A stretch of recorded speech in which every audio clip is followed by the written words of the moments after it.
realidade e fantasia se misturam. Passamos também pelas badaladas estações de inverno, onde os fanáticos podem esquiar até no verão. Enfim, o nosso objetivo era desvendar para você a alma suíça e mostrar o que há de melhor nesta pequena grande nação. Tomara que tenhamos conseguido.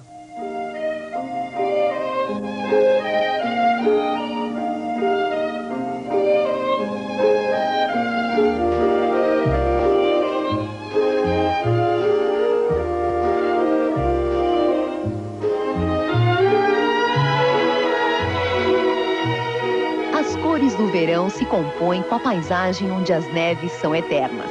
Altaneiras, as montanhas ajudam a contar a história de um país que venceu a geografia para construir um verdadeiro oásis de prosperidade. Nas lendas persiste a memória de lutas sem tréguas pela conquista da autodeterminação. Um valor incalculável para os tantos povos que, movidos pelo mesmo instinto de sobrevivência, desafiaram suas próprias diferenças para criar um modelo exemplar de democracia e riqueza.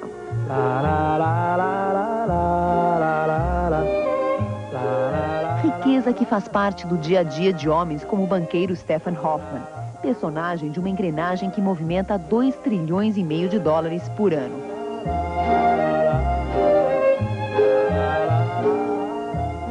Riqueza que surpreende brasileiros como a dona de casa Regina, casada com o suíço Peter Hartwig, que reconhece talentos como da executiva brasileira Valéria Ritti e que faz gente como Sérgio Nistor e a angolana Filomena trocar de país por uma vida melhor. Este é um país que há séculos inspira os artistas, empolga aventureiros e seduz gente de toda parte. Gente famosa como o físico Einstein, o pintor Paul Klee, o filósofo Jean-Jacques Rousseau ou como os anônimos artesãos que há séculos encantam os visitantes.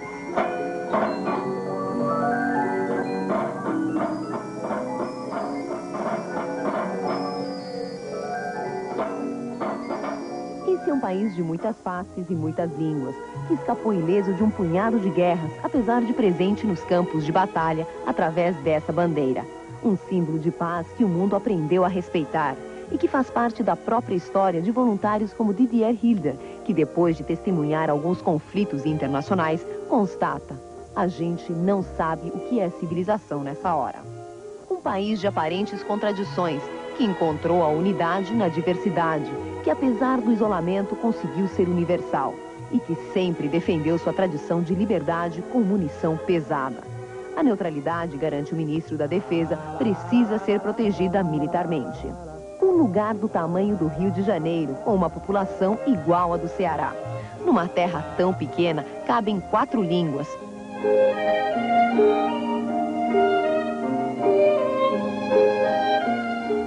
Duas religiões, grandes bancos e conhecidas empresas que, apesar de multinacionais, são inseparáveis da identidade e da tradição do país. Algumas começaram com o vovô e têm quase 100 anos. São muitas as histórias que se entrelaçam na história da Suíça, assim como são muitos os povos que, através de uma grande aliança, traçaram um dia um destino comum, apesar de separados pela língua, pelos hábitos e pelo ameaçador relevo dos Alpes. Povos que hoje vivem nas cintilantes cidades como Zurique, Genebra e Berna, ou em delicados vilarejos protegidos pelas montanhas, e que recentemente surpreenderam o mundo ao rejeitarem integrar-se à comunidade europeia. Uma decisão que desencadeou uma verdadeira crise de identidade no país. Até agora a Suíça foi neutra, estava longe de tudo, e se integrar representa uma grande mudança. Com certeza, nos próximos 5 anos, não aderiremos. Grande parte da população ainda não decidiu. Eles têm esperanças e têm medos. Acostumada a ser vista na vanguarda da paisagem internacional, a Suíça intriga seus vizinhos e o mundo ao contrariar a tendência da formação de grandes blocos econômicos. Mas quem vive por aqui conhece bem as razões. A Suíça fica no centro da Europa, mas para entender também essa proteção da Suíça, basta ver a paisagem. Você vê que a Suíça é rodeada de montanhas todas. Na Suíça, as regiões linguísticas também elas têm uma reação diferente em relação à integração à Europa. Por exemplo, a Suíça de língua francesa, ela é muito mais aberta, ela vota favoravelmente à Europa. A Suíça de língua alemã e, sobretudo, a Suíça, digamos, profunda, a Suíça mais, digamos, de agricultores, ela reage muito mais. O traçado das primeiras rotas transalpinas abertas pelos romanos é hoje percorrido por uma eficiente malha ferroviária que liga pequenas e grandes cidades, atravessa os Alpes, sobe e desce montanhas e enlaça a região dos lagos. Foi ao longo dessas antigas rotas que da fragmentação construiu-se um país. Por onde hoje se estendem campos cultivados, tribos celtas se estabeleceram um século antes de Cristo. Mais tarde, integraram-se ao Império Romano, mas nunca abriram mão da autonomia. Uma filosofia que também seria essencial para a convivência entre as tribos germânicas, os francos e os italianos, que se agregaram anos depois à Confederação. As ruas de Altorf revivem a saga de um dos poucos heróis nacionais da Suíça. O lendário guerreiro do século XIV, Guilherme Tell, o maior símbolo da luta secular dos suíços contra um vizinho perigoso, a dinastia austríaca dos Habsburgos. Contra essa ameaça, cada região ou cantão esqueceu as diferenças para somar forças e proteger sua autonomia. Conta a lenda que Guilherme Tell se recusou a respeitar a autoridade do governador austríaco Gessler. A famosa punição de Tell, acertar com apenas uma flecha uma maçã colocada na cabeça do filho mais novo. Tell então pegou 2 flechas. Uma ele guardou no bolso e com a outra acertou a maçã. O governador, porém, perguntou para Tell por que ele tinha guardado uma flecha no bolso. E Tell respondeu: para o senhor, caso errasse a primeira e matasse o meu filho, a segunda, com certeza eu acertaria. Em 1291, os cantões de Uri, Schwyz e Unterwalden fizeram o juramento da Eterna Aliança. No fim do século XIV, os suíços derrotaram os austríacos com a adesão de outros 5 cantões e garantiram a existência da federação. No século XVI, os cantões deram o primeiro passo rumo à neutralidade. Trancados no coração do continente, os cantões sentiam de perto o impacto de qualquer conflito na Europa. A neutralidade nada mais era do que uma medida de autopreservação. Em 1815, essa condição foi reconhecida como lei internacional pelo Congresso de Viena.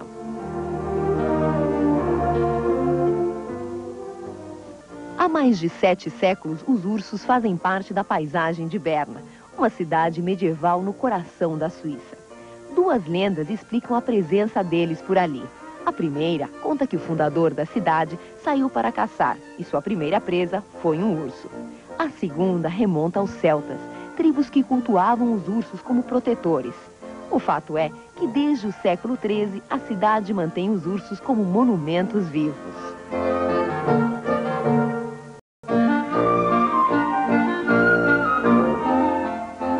Berna, a capital política do país, é ainda mais antiga do que a Suíça. E é por causa dessas arcadas espalhadas por 6 quilômetros que a cidade recebeu da Unesco o status de marco mundial, assim como as pirâmides do Egito e o Taj Mahal da Índia. Em 1848, Berna se tornou a capital do país. Na mesma data, foi promulgada a Constituição, dando expressão legal às lições que a história ensinara aos suíços. A unidade do Estado só poderia ser concretizada através do respeito à individualidade de cada cantão, que passou a ter suas próprias leis, autonomia administrativa e uma grande fatia do orçamento. As atribuições das comunas e dos cantões incluem a organização dos referendos populares, que decidem desde questões comunitárias até as grandes questões nacionais, a forma mais direta e antiga de democracia. O povo do século XIX dizia que democracia com o parlamento não bastava. Nós, o povo, queremos ter a última palavra nas questões importantes. Começou nos cantões para desafiar as decisões do parlamento e algumas foram derrubadas. Derrubar ideias do parlamento e do governo faz parte de uma história que o ministro Adolf Fogg conhece bem de perto. Como uma das 7 cabeças, como são conhecidos os governantes suíços, ele viu de perto o governo ser derrotado ao defender a integração do país ao Tratado de Maastricht, que selou a unidade europeia em 1992. Se o governo acha uma coisa e o povo acha outra, o governo tem que aceitar o resultado do referendo. Por exemplo, no caso do voto de Maastricht, o povo disse não. O governo propôs o sim e o povo disse não. E mesmo assim não tivemos que renunciar. Faz parte do jogo. Às vezes ganha, às vezes perde, mas tem que aceitar o resultado final do povo. Adolf Fogg, assim como seus 6 colegas ministros, foi eleito pelo parlamento. Os 7 ministros representam os 4 maiores partidos políticos, que detêm 75% do legislativo. No regime rotativo, cada um deles ocupa a presidência por 1 ano, acumulando as funções de representar o país com as tarefas de seu ministério. Trabalhamos e decidimos juntos. Temos um sistema de corresponsabilidades de forma que eu, sendo da defesa, posso interferir em relações exteriores, em economia, e acho que nosso sistema é muito democrático. Foreign affairs, for financial affairs, a lot of tem muitas vantagens. Eles trabalham coordenados e integrados por uma política comum. Por outro lado, leva tempo e muito estresse. O impacto da vontade popular sobre os destinos do país pode ser medido pela quantidade de referendos que decidem questões como o aumento da gasolina ou a extinção do exército, uma outra característica surpreendente do país da neutralidade.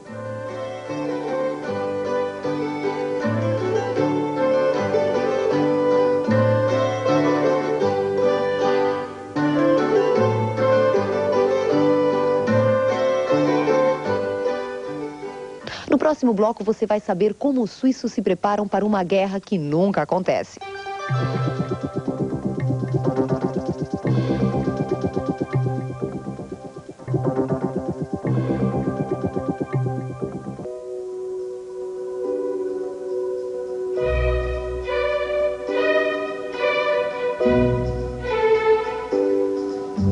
No país onde a democracia permeia de tal forma o cotidiano da população, o índice de comparecimento aos plebiscitos não é muito grande. O voto não é obrigatório na maior parte dos cantões. E no mesmo ano, o cidadão suíço participa de 20 a 30 referendos municipais, cantonais e federais. Com isso, é compreensível que não tenhamos um índice de comparecimento de 60% ou 70%. Nossa média é de 30% a 45%. Dependendo do assunto, aumenta o número de votantes. O voto de Maastricht atraiu 70% do eleitorado. Faz parte do jogo da democracia. Eles vão se quiserem, não tem que ir se não quiserem. Mas em muitos casos, o povo apoia o governo, aprovando decisões que em qualquer país do mundo seriam consideradas impopulares.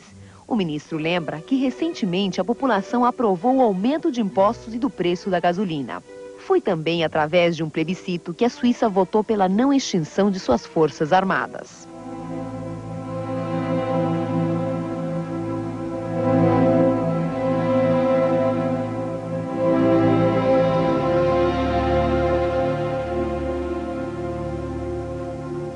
Quando Hitler invadiu a França durante a Segunda Guerra, poderia ter escolhido a Suíça como atalho, mas preferiu a Bélgica.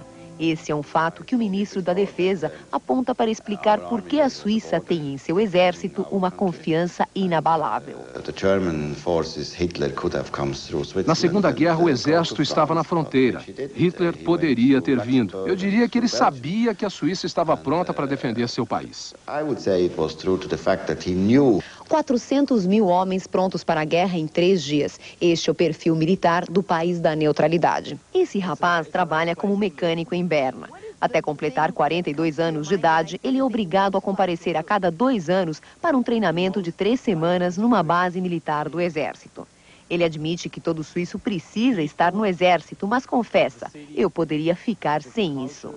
Apesar de não se envolver em nenhum conflito há 150 anos, a Suíça construiu a maior base de simulação do planeta, uma forma de resolver o problema do espaço para o treinamento da Força Civil.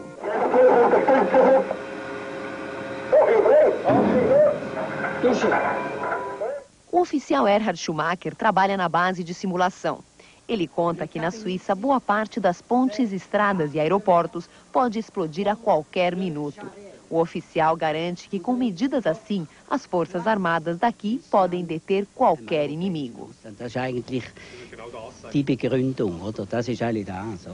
O ministro confirma, o aparato de defesa tem poder para mandar pelos ares boa parte do país em menos de 1 hora em caso de ataque. Para proteger a paz, a Suíça sempre esteve preparada para a guerra. A Suíça sempre está pronta para defender o seu território. Por isso é que neutralidade e defesa andam juntas. A política da neutralidade, além de livrar a Suíça do flagelo da guerra, foi fundamental para a consolidação de um modelo econômico que levaria o país aos mais altos índices de industrialização e de riqueza do planeta. Principalmente, levando-se em consideração que até a virada do século XX, a Suíça era um país pobre, como explica o porta-voz do governo para a economia, Dominique Fürgler. A Suíça era um país muito pobre e tínhamos muita imigração, inclusive para a América Latina, porque as pessoas não tinham o suficiente nem para comer. No meio do século, tivemos a virada para um Estado mais liberal e nos lançamos à frente da Europa com novos direitos, uma nova Constituição, com livre comércio pleno e incentivos para criar novos empreendimentos.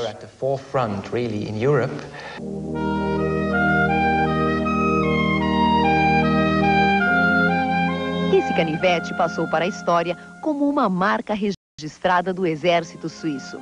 Ele também representa o espírito empreendedor que reinava na Suíça de 100 anos atrás.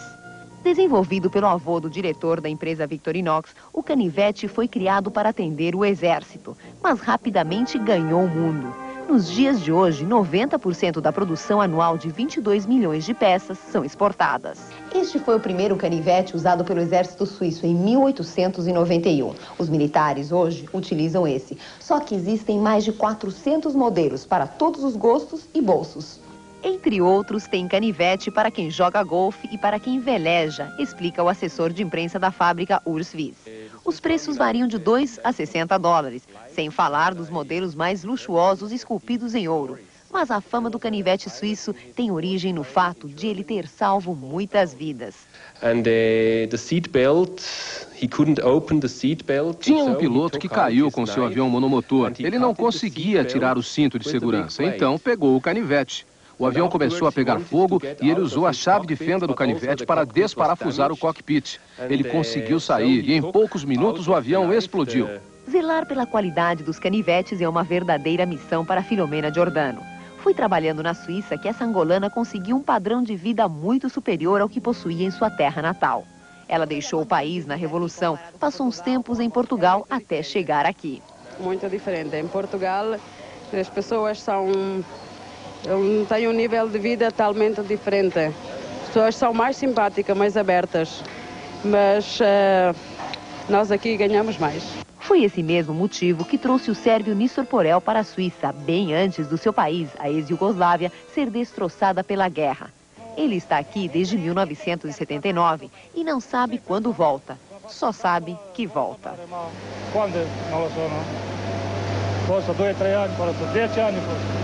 O trabalhador suíço tem uma excelente qualidade de vida, benefícios sociais e é bem remunerado. Quando perde o emprego, recebe pelo menos R$2.000 durante 1 ano e meio. Por isso, os sindicatos aqui reunidos protestam fora do período de trabalho, com aprovação da polícia e com hora marcada para começar e para terminar. The salaries are very high.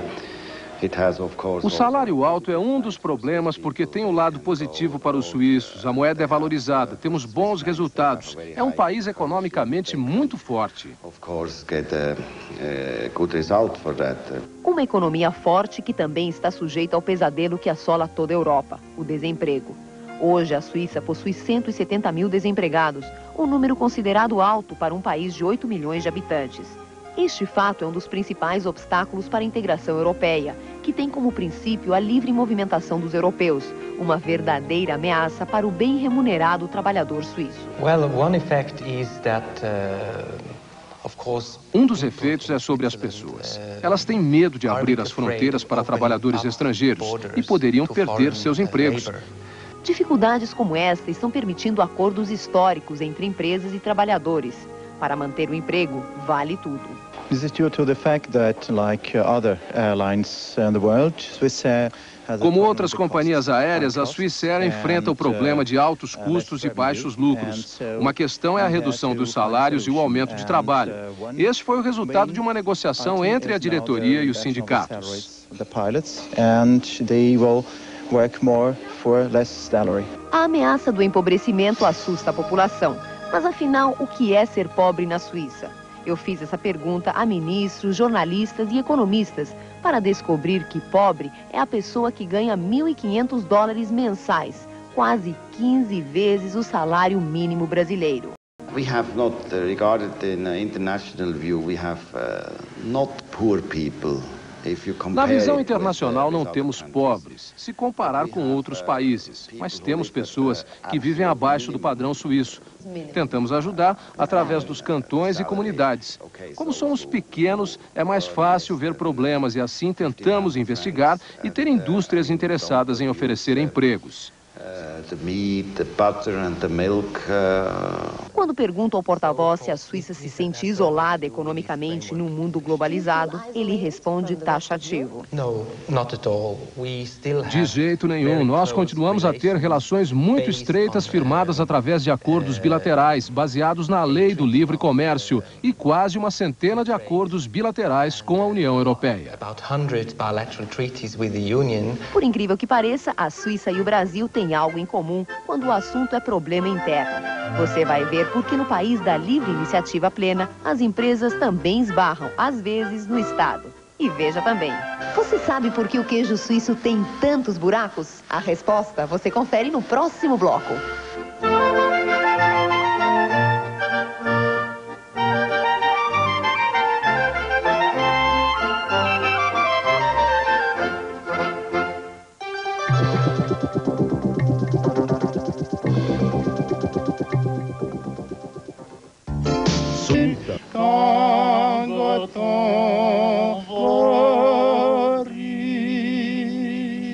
O verão se aproxima e é hora de levar o gado para as pastagens.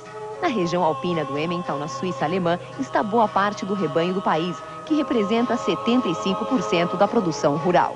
As condições de clima, solo, topografia e altitude levaram a Suíça a privilegiar a criação de gado leiteiro e de corte. Nas montanhas, como as do Emmental, a indústria de laticínios gira em torno do queijo que acabou se transformando num símbolo do país. O queijo Emmental, que se distingue por uma inconfundível variedade de furos, nasceu de uma tradição desenvolvida há 1,5 séculos pelos pastores. Hoje em dia, a produção de queijo geralmente é feita de forma industrial. Só que nós encontramos um senhor aqui nos Alpes que faz tudo como era feito antigamente.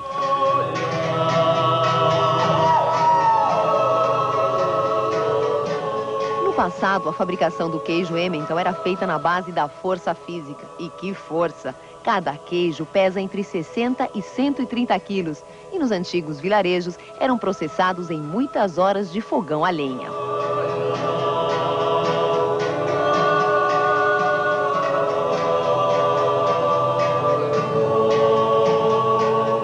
A força física foi substituída por um parque industrial sofisticado. Mas o grande mistério do queijo Emmental continua sendo o mesmo. O queijo suíço não é cheio de buracos por acaso. Ele tem todos esses furinhos por causa de uma bactéria especial que é adicionada. E ela tem que ser colocada na quantidade certa para que os furos fiquem mais ou menos do mesmo tamanho.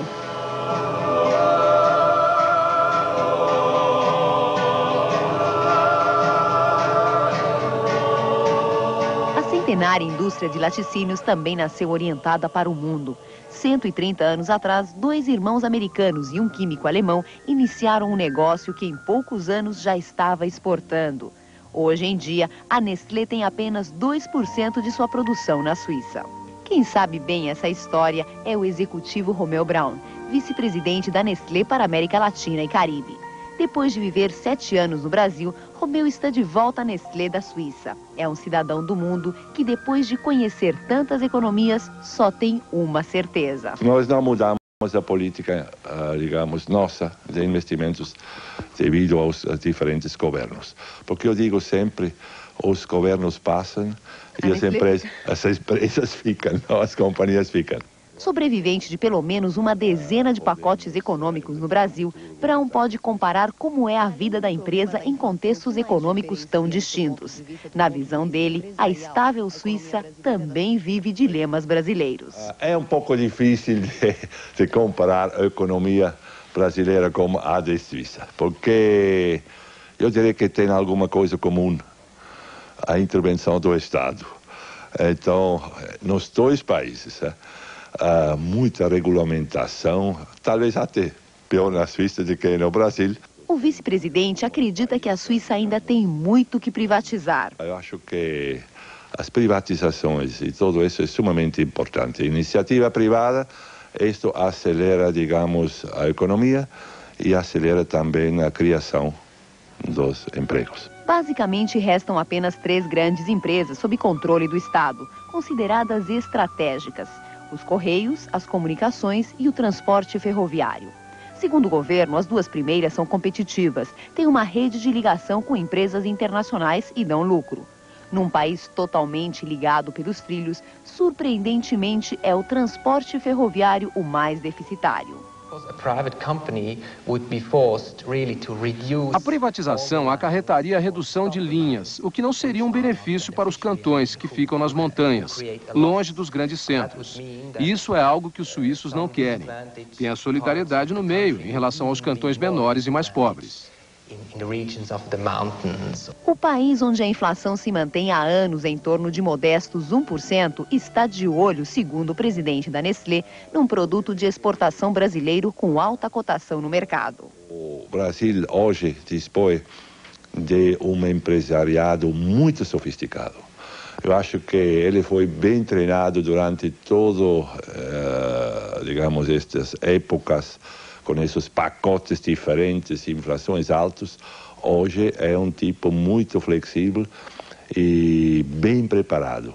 Portanto, inclusive, como vocês muito bem sabem, há exportações de executivos para o exterior. Faz 3 meses que a paulista Valéria Ritt, de 27 anos, chegou a Zurique, o centro financeiro da Suíça. Ela foi promovida a gerente de planejamento de uma multinacional com sede aqui.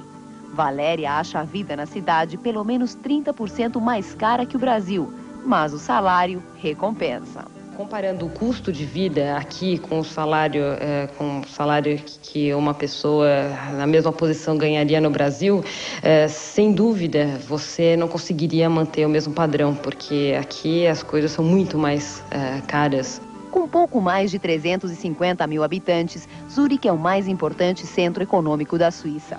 O crescimento da cidade acompanhou o desenvolvimento de uma outra grande tradição suíça, que ganhou reputação internacional, a tradição bancária. Hoje, há mais de 400 instituições representadas na cidade. Stefan Hoffmann trabalha na Associação Suíça dos Bancos. Ele conta que até o século XVIII, os soldados suíços a serviço em outros países não tinham onde investir o dinheiro e mandavam suas economias para a França e Espanha. Só no fim do século XIX, a cultura bancária começou a se instalar no país, transformando-se ao longo dos anos numa verdadeira referência internacional. Hoje, os bancos suíços sozinhos movimentam 40% da riqueza que circula no mundo. Quite different to other industries or sectors. It is. A respeitabilidade tem a ver com o conceito de tradição e o feeling de que a Suíça é um Estado independente. Tem longa tradição, é rica e politicamente estável. Antes de se decidir pelo banco, escolhe a Suíça como país de longa tradição.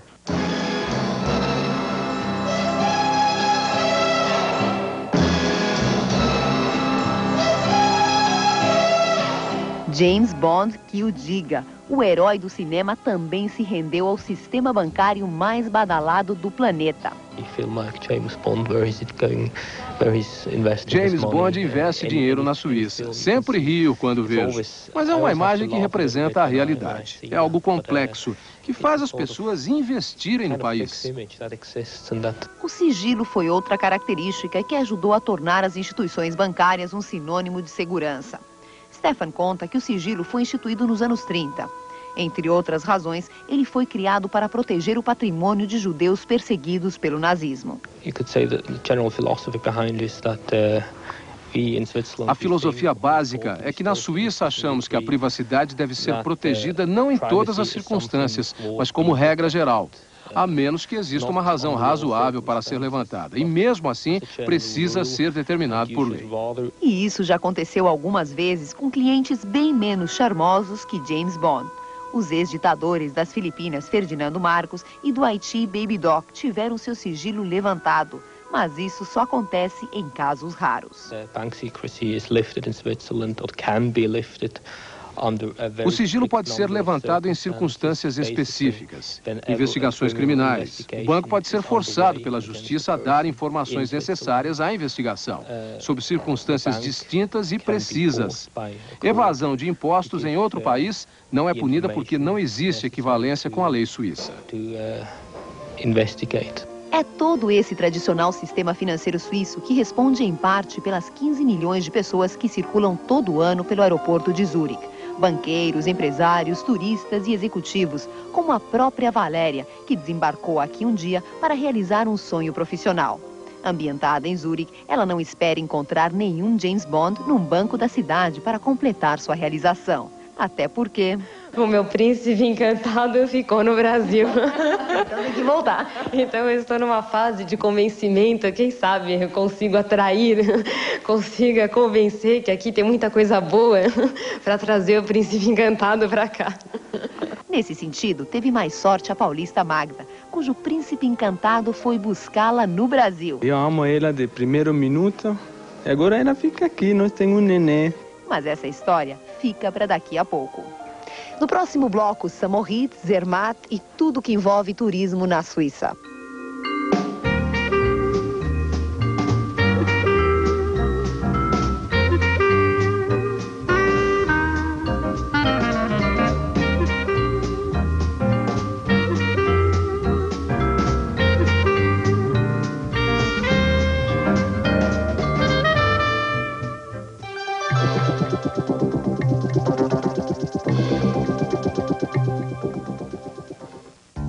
Suíça, os desafios da neutralidade.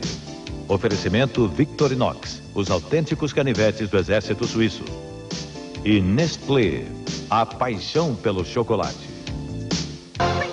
Nesta quinta, em Conexão Roberto Dávila, você vai conhecer um rosto que conquistou a França. Um talento que explodiu no cinema e na televisão francesa. Ela é a brasileira Cristiana Reale, que você vai conhecer em Conexão Roberto Dávila. Nesta quinta, meia-noite, na Band. Conexão Roberto Dávila. Oferecimento Icatu Hartford Seguros. Especialização a serviço da vida. Varig. Acima de tudo, você. E Connection do Boticário, o perfume do homem que decide.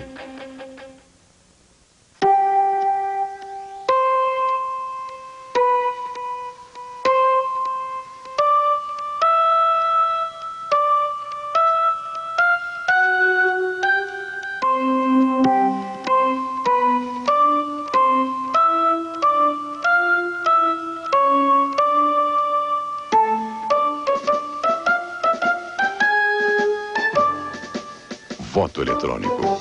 É mais fácil votar assim. Para o seu pudim não ficar quase um pudim, é só usar uma coisa. Moça, mexe, doce balança. Bateu, gostou, com leite moça. É tão bom que o mundo nos ouça. Mexe, remexe, não deixe desandar. Pole, rebole, sacode pra esquentar. Bate o desejo, a doçura no ar. É doce de comer, é doce de fazer. É bate com leite moça. Leites Nestlé, amor por você. Assinatura Olímpica da Folha. Assine 4 meses de folha por apenas R$ 23,00 mensais. São só 77 centavos por dia. E você ganha grátis o guia oficial das Olimpíadas, uma fita de vídeo contando 100 anos de glória olímpica e um cartão de crédito internacional Clube Folha.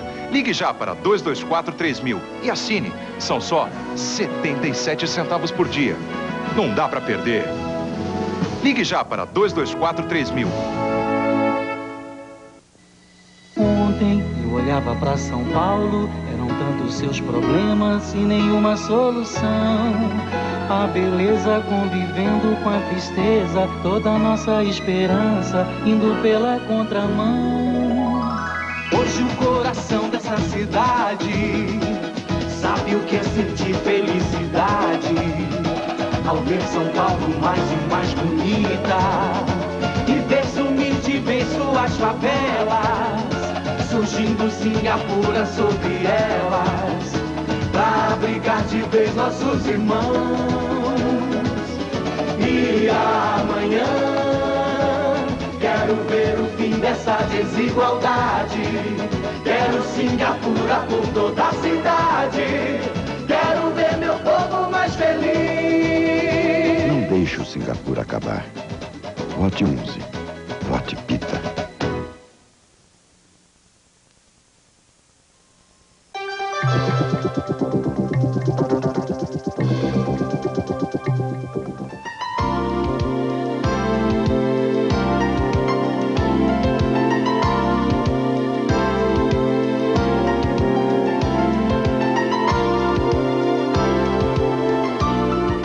Desde o século passado, a pequena cidade de Zermatt, no meio dos Alpes, atrai os aventureiros da neve. Por isso, o turismo por aqui também é uma atividade centenária. Consta que em 1830, um cirurgião construiu aqui a primeira hospedaria, que dispunha apenas de 3 camas. Hoje são centenas de hotéis que hospedam esportistas e turistas dos 4 cantos do mundo.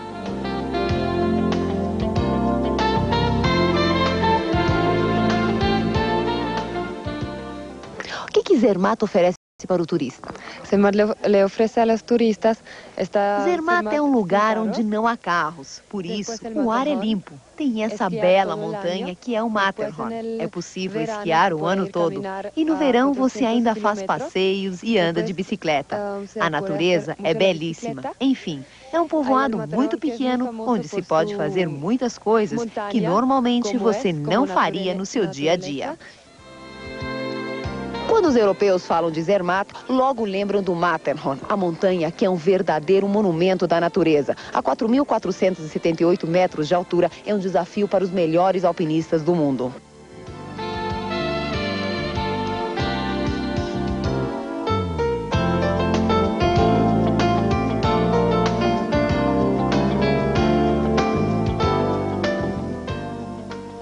Na gelada Zermatt que a brasileira Magda mora com o marido suíço Marco e com a filhinha Lara de 3 meses.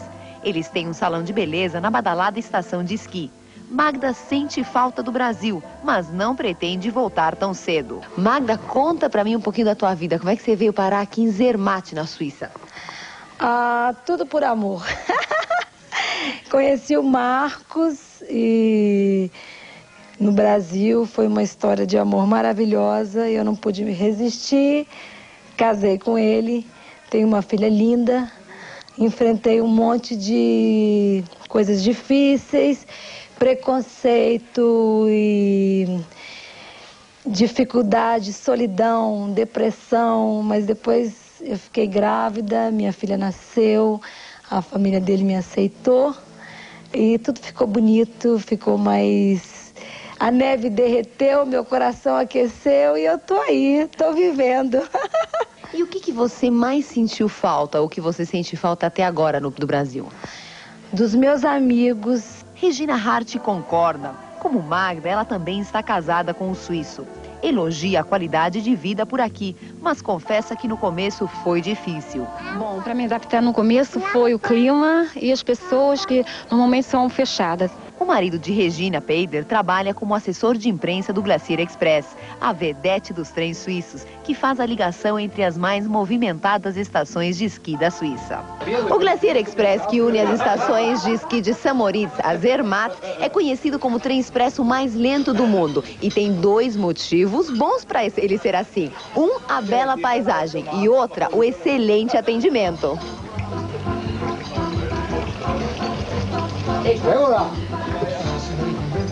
Prost! Viva! Viva!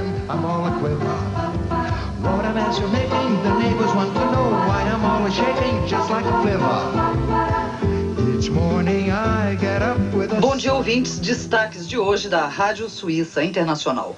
Competitividade mundial, Estados Unidos em primeiro, Suíça em nono, Brasil em 37º lugar e visita da Rede Bandeirantes aos nossos estúdios aqui em Berna. A jornalista Deila mora em Berna há 12 anos. Aqui se casou, fez amigos e construiu uma carreira. Ela conhece bem as dificuldades que alguns brasileiros encontram para se adaptar à Suíça e garante que vale a pena insistir. Olha, eu acho que eu sou até bastante acostumada, mas totalmente habituada eu acho muito difícil um brasileiro ficar. O clima é muito diferente, né? E também a mentalidade do povo. Fazer amizades com o suíço é uma coisa que eu acho bastante difícil. Mas tem uma coisa, depois que você faz uma amizade aqui na Suíça, é uma amizade para sempre. Eu tô aqui há 12 anos, eu não tenho muitos amigos suíços, eu tenho talvez 10 amigos suíços, mas são amigos que eu tenho para toda a vida agora. Deila trabalha na Rádio Suíça Internacional, que transmite diariamente por ondas curtas para todos os continentes, programas abordando questões internacionais. Deila e o jornalista Cis Moreira trabalham no serviço brasileiro. Nós damos muito destaque ao que acontece, por exemplo, em Genebra, onde há mais de uma centena de organizações internacionais. Quer dizer, os grandes assuntos internacionais, as grandes decisões internacionais, obrigatoriamente passam pela Suíça, passam por Genebra, onde há a Organização Mundial do Comércio, a Organização Mundial de Saúde, a Organização Internacional do Trabalho, etc. A Rádio Suíça Internacional existe há 60 anos. Durante a Segunda Guerra, ela foi uma das fontes confiáveis de informação na Europa. Transmitida em várias línguas, até hoje desempenha um papel estratégico para países convulsionados por guerras e crises políticas.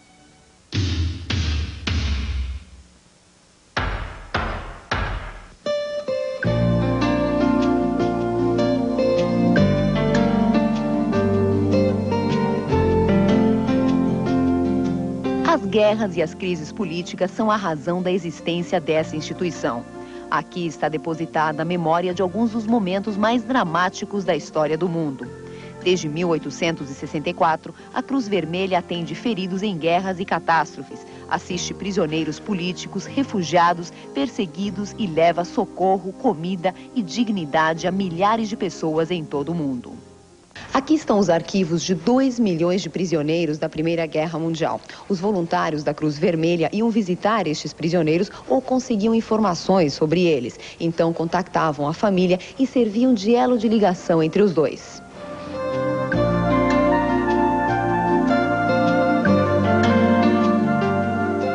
Didier Rieder, que é diretor do Museu da Cruz Vermelha, conta que a instituição nasceu de uma conferência de paz em Genebra no final do século passado, realizada com a presença de representantes de 14 países. A ideia era organizar em tempos de paz uma sociedade que cuidasse dos feridos em tempo de guerra. Em 1864 foi adotado o emblema para reconhecer a neutralidade dos feridos no campo de batalha, a neutralidade dos médicos, enfermeiros, hospitais.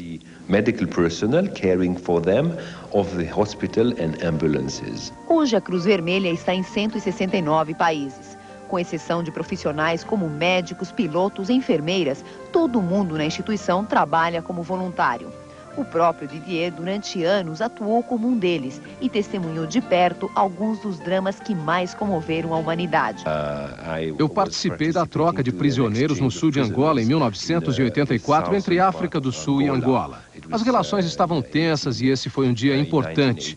Todos os prisioneiros estavam presos há 4 ou 5 anos e foram libertados na minha frente. É um contato curto de 2 dias até a família chegar, mas é muito tocante. Acostumado a vivenciar tantas tragédias, Didier constata: o mundo não vai nada bem. Ele lembra das torturas, dos genocídios de países como Ruanda e desabafa.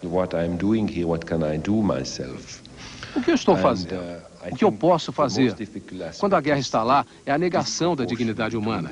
A Cruz Vermelha pode fazer algo. Dá comida, dá remédio, visita prisioneiros. Fala com pessoas a quem você pode dar um pouco de dignidade. Mas, ao mesmo tempo, você sente sua fraqueza. Símbolo da neutralidade, do pacifismo e da solidariedade internacional, a Cruz Vermelha só poderia ter nascido em Genebra. Junto com a ONU, Organização das Nações Unidas, e a OIT, Organização Internacional do Trabalho, ela é uma entre as dezenas de instituições internacionais que fizeram da cidade a sua sede. As margens do Lago Lemã, há mais de 2000 anos, Genebra se converteu num ponto de encontro de pessoas e ideias. Aqui, inimigos históricos deram os primeiros passos rumo à paz. A cidade acolheu exilados e refugiados e se consolidou na Guerra Fria como um dos poucos territórios neutros do planeta. Apesar disso, o mundo se acostumou a ver na Suíça a imagem da paz e fez dela a sede de uma grande exposição que celebra a memória de um movimento que, desde a Grécia Antiga, reconcilia e une o mundo, as Olimpíadas. Inaugurado em junho de 1993 em Lausanne, o Museu Olímpico é o maior centro de informações sobre essa competição que existe no mundo. Num conceito interativo, o museu mistura o presente com o passado, reúne objetos, material audiovisual, documentos, uniformes e medalhas. Com o final da Olimpíada, Atlanta também passa a fazer parte deste museu. Arriesgar de una vez lo que soy por lo que puedo ser. Puedes llegar lejos a las estrellas. O desejo de dar certo, a obstinação de superar limites, a busca da perfeição. Os suíços conhecem bem o sentimento que move os grandes vencedores. Para poder existir, povos tão diferentes aprenderam a conviver. Para sobreviver, o país se protegeu, tornando-se um espaço que o mundo inteiro soube respeitar. Enquanto o mundo tem pressa de se reorganizar política e economicamente, a Suíça ouve o que diz o coração. E o coração da Suíça pede tempo. Afinal, o povo aqui tem a última palavra. Artesãos de seu próprio destino, eles sabem que vão achar mais uma vez o caminho do futuro, como tantas vezes tiveram que fazer no passado.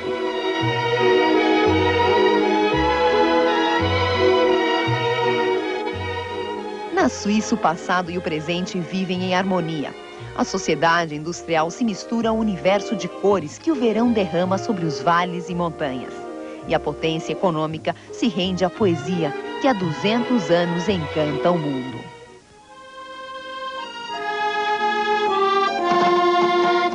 Desde 1797, Saint Croix é a capital das caixas de música. Em 2 museus estão expostas algumas preciosidades mais do que centenárias. O grande momento da poesia é quase um sonho produzido pela música. Do acrobata ao Pierrot, do palhaço ao pianista, os bonecos autômatos do Museu de Saint Croix ganham vida e desafiam os tempos. O país da neutralidade é, sobretudo, o reino da delicadeza.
Cinema é na Band.